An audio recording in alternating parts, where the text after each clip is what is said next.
Welcome back. We've talked about mission, vision, and purpose for organizations, teams, and individuals.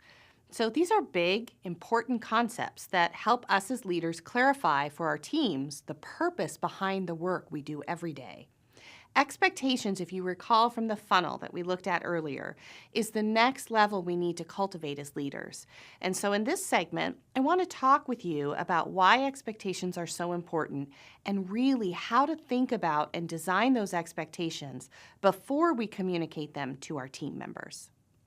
One of the reasons I started doing this work around expectations has a lot to do with some previous experience that I had. Many years ago, I was a manager and I worked in an environment that had a lot of measurements, right? So we were able to measure what people did every day very clearly, quite frankly. And as a result of that, what happened, because the organization I was working for was growing very rapidly, managers were not really called upon to lead their teams in a way that has more to do with behavior and habits and engagement, or sort of the soft skills, right? What managers were called to do was really sort of manage the numbers. And what happened because of that is we as a company didn't develop these really key leadership skills in people. What we developed were tacticians or technicians who could analyze data and identify a problem and tell people to fix it. And so what happened is people were really focused on the numbers and the outcomes that people would generate, that staff would generate, but they didn't understand all the other triggers that influenced performance, like behavior, like attitudes, and other things that we're going to continue to talk about. And so as the company grew, there was this deficit of leadership capability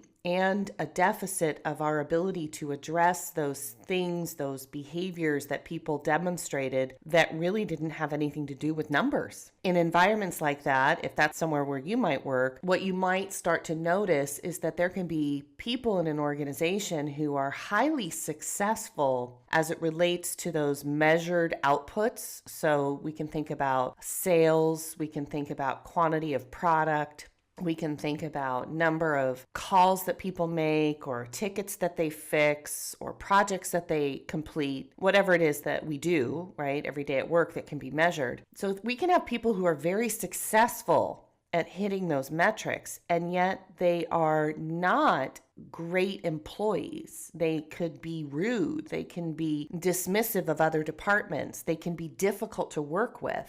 They can be messy and sloppy with their work, but still hit the number. And then what happens in organizations when we've over-focused on the measurements is we haven't really developed all these other behaviors that are really very important to the culture and the long-term performance of an organization.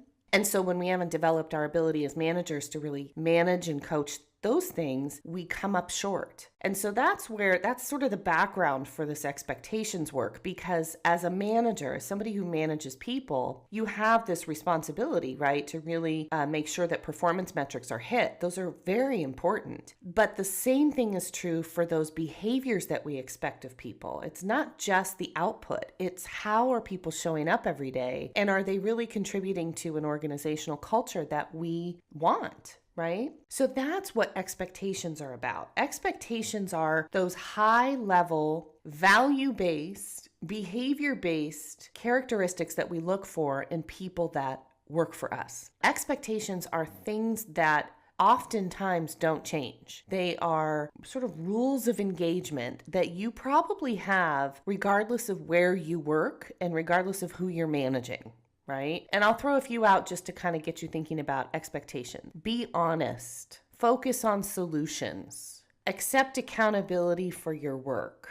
Communicate on a regular basis with internal and external clients. Provide excellence in terms of service for internal and external clients. These are just some general examples of expectations. So these are sort of these broader behavior-based, thought-out elements that we expect of people who work for us, right? Now, because what happens to us in most of our management roles is we grow in an organization based on our technical competency. Right? So if you're really good at engineering, or you're really good at computer science, or you're really good at sales, or you're really good at finance, you get promoted to a management position. And while there's absolutely nothing wrong with that, the challenge is that those technical skills are not what helps you be a fantastic leader. What helps you be a fantastic leader and ultimately coach is that you also have a strong sense of those behaviors that are really needed to provide a culture where the work can be done. And so helping you as someone who manages people really get clear about what your expectations are is a critical piece to process as we've been talking about it. I want to make sure that as you go through the rest of this course, you have really thought about what your expectations are and you're really, really comfortable with what they are, so that when you get to the point, which is the next sort of step here of communicating them, you can do so in a way that you're feeling really confident, and you can reinforce those expectations through conversations and holding people accountable to their workload and to their outputs, not just what they measure, not just what